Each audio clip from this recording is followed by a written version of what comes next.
প্রতিটা মানুষ মালাকুল মাউতকে দেখতে পায়। আপনিও দেখবেন, আমিও দেখব।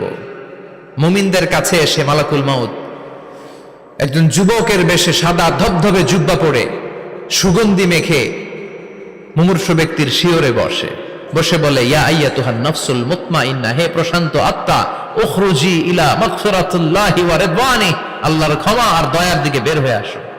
বলা মাত্রই মুমিনের আত্মাটা স্মুথলি বের হয়ে আসে।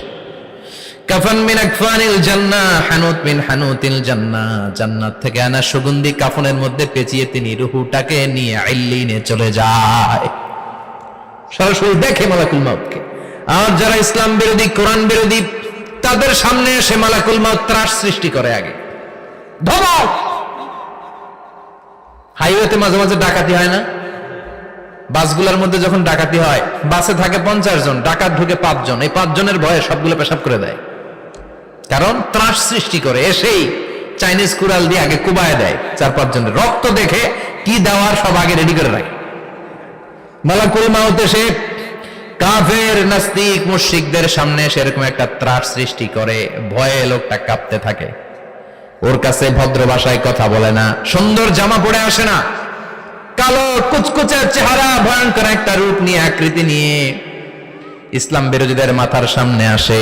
দুর্গন্ধযুক্ত চেহারার দেহ নিয়ে ধমক দিয়ে বলে, ও পাপাত্তা, ইয়া আইয়াতুহান নাফসুল খাবিসা উখরুজি ইলা গাদাবিল্লাহ, হে পাপাত্তা, আল্লাহর রাগ, ক্রোধ আর গজবের দিকে বের হয়ে আয়।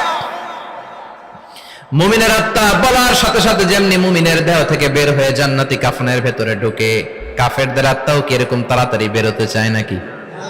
কাফেরদের আত্মা বেরোতে চায় না। ডানে দৌড়, বায়ে দৌড়, সামনে দৌড়, পেছনে দৌড়, আহা, দৌড়াদৌড়ি করে। মালাকুল মাউত এটাকে টেনে হিচড়ে, একটা জীবিত ছাগলকে জবাই না করে তার চামড়া উল্টার দিকে টেনে হিচড়ে বের করলে ছাগলটা যত কষ্ট পায়, এর চেয়ে কমসে কম 70 গুণ বেশি কষ্ট দিয়ে কাফের, মুশরিক আর গাদ্দারদের রূহ কবজ করা হয়। আল্লাহ, এই পরিস্থিতি থেকে তুমি আমাদের বাঁচাও।